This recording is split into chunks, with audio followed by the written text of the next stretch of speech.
Okay, so you might think, yeah, okay, so what? Interesting. So they're a bit older. Is that important? Well, I think it is important because that means that your career pathway changes. Previously, and again, we're not going to discuss 1 or 2 years here, but when did you start to play tennis specifically? There was obviously stuff going on before the age of 10. You maybe played a bit of tennis, did all the sports, was all fun, Great. Then you had more specific period where you, okay, a little bit more competition, you start to practice with a purpose. Then you start to play international. Let's take around the age of 15, you start to play international. Okay? In Europe, so Tennis Europe or ITFs, or okay, you start to play them. You make the transition from the juniors to the seniors. 2 years. Okay, from your 18 to 20, 2 years, you make the transition. And then your career starts at the age of 20. Now, it is completely different. In a lot of countries, we start sooner. Okay, so the specific element starts a lot sooner.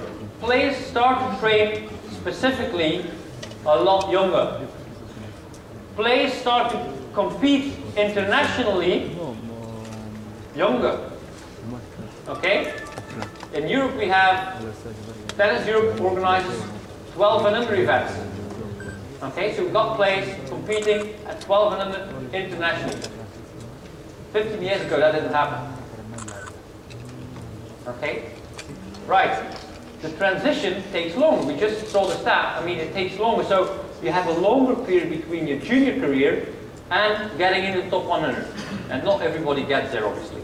And you have your career. So that means that you have an earlier start, and you have a later career ending, so it's a longer pathway. Again, you might say, yeah, so what? Well, we are working with athletes. Okay, we are responsible, with the player obviously, we are responsible for their planning. So maybe when we look ahead, we have to think about how we plan this. Maybe we have to adjust a few things. Maybe we have to do things slightly differently. And again, this slide is not about the exact numbers. At a very young age, okay, competition and training go hand in hand. Okay, you might practice during the week, you play a bit of competition over the weekend, goes hand in hand. Intensity is not massive, that's fine. Now, at a certain point, it becomes important when these guys start to play international, they play a heavy schedule. And then what happens a lot when they kind of move out of the juniors, or at the end of the junior career, they copy the program of the pros. Often they copy the program of the pros, same number of weeks, like one off season at the beginning of the year, and let's play, let's go for the points. Okay? What I think we need to do is rethink the way we plan. If you want to train these guys, and you want that these guys look like Nadal at a certain point, you're not going to do that with one off season, 4 weeks at the end of the year. You have to put in enough training blocks. So you might have to think about reducing the competition weeks and putting more practice in place. More practice weeks. More training blocks. Okay? I know it's easier said than done because you need to have a ranking and da-da-da. All makes sense. But you have to put practice in place. We have to spend time on the training blocks. And why is this? That's because actually we're looking at the next generation. Because I tell you, in 15 years' time, there will be some other guy presenting, probably not in Egypt, but somewhere else, and they will be looking at some clips, and they will be looking at Federer and Nadal, they will be saying, oh, look at those guys play. Oh, it's a bit slow. Okay, maybe we can't believe this, because Bernard just said no weaknesses. Well, I think the next generation is going to be even better. It happens in every sport. Maybe it's not going to be as spectacular as now, but they are going to be better. And if we want to make our players better, we'll have to spend more time in that transition period, train them. So, hitting the ball harder from outside the court in order to reduce time. If you take time away, linking it to the contact comfort zone, you'll make life difficult for your opponent. Taking the ball early after the bounce is obviously another solution to do this. How often, working with junior players, did we tell the guys if they were outside the court, no, you shouldn't be hitting that ball. That's a bit silly. We think about oh, they're still young, they're still silly, you know, and they go for these shots.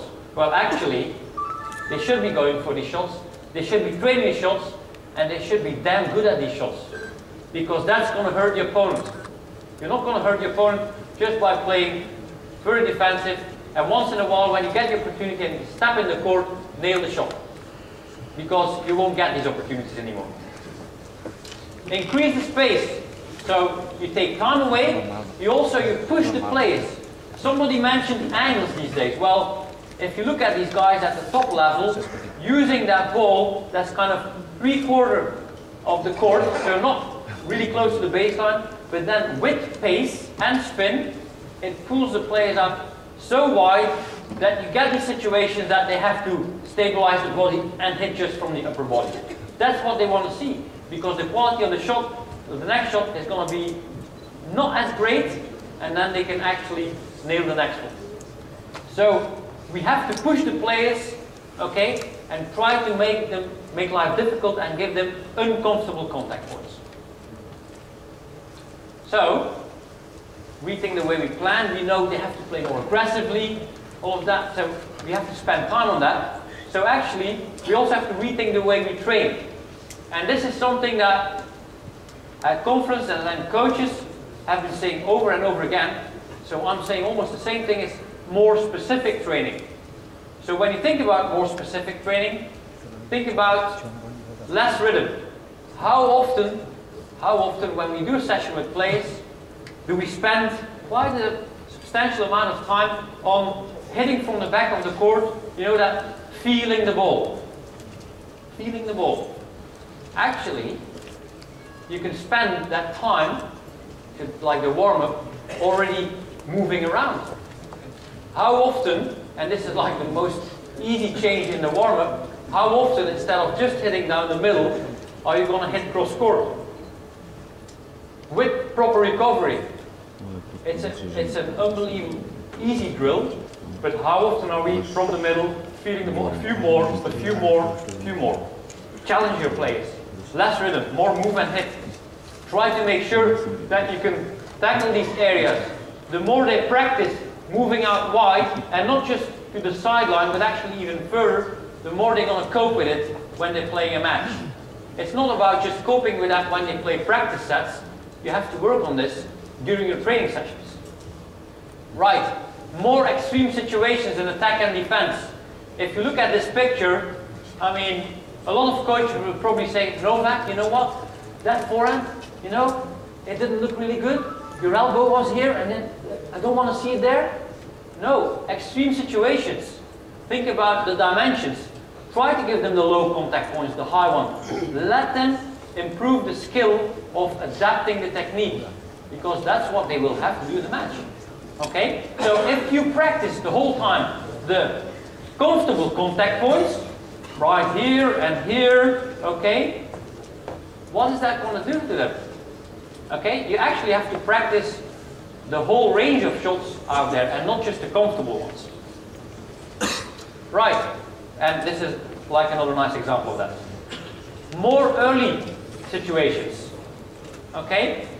Not 15 balls and then you kind of can win the point. How often, think about your own training blocks with your players, how often do you do sessions where the majority of the session is based on serve and or return? Okay? It is, and I'm guilty as charged as well, okay? I know working with players, what happens a lot is you warm up through the middle, okay? Then you do a specific drill, like let's play cross court, and when the ball is there, then you can go down the line, and at the end of the training, like the last 15 minutes, warm up your serves and we're going to play some points. Or even do sessions without any serve or return involved. Okay? If I would ask you what is the most important shot in tennis, I'm not going to ask you guys because there are like hundreds of you. Quite a few of you would say return. Return is a crucial shot in tennis. Okay? Interestingly enough, if you look at the stats for the ATP Masters now, Tsonga, you could be surprised why he's not #1 in the world, because his service games are unbelievable. He's hitting aces and he can hit the ball as hard as the other guys. Well, it's down to his return games. Well, how many times do we practice return?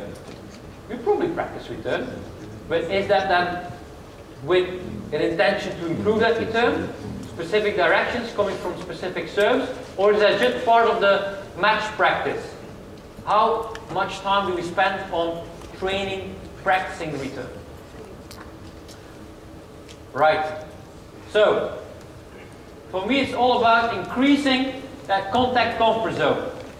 Not narrow, low, but wide, big, high, and deep. So that for me is the challenge of training the future tennis players. And another challenge in combination with this is, where does this end? Because we are now creating these little Super Marios at the age of 9 and 10, and they have unbelievable technique and they play the game. And actually at the end of the pathway, we expect them all to be like this. Okay? We expect them all to be like the Hulk, making the tough decisions, coming up with the goods when it matters, and hitting the ball as hard as never before. Well, that's only going to happen when we put the right plan in place. So, the interesting question for me is, who's next? And I'll add another slide, because this guy is actually pushed the other guys a little bit. So this guy is currently #1. My question is not just who's next, not what is the name, but what is that guy, the future #1, what is he going to do to dethrone these guys? That was it.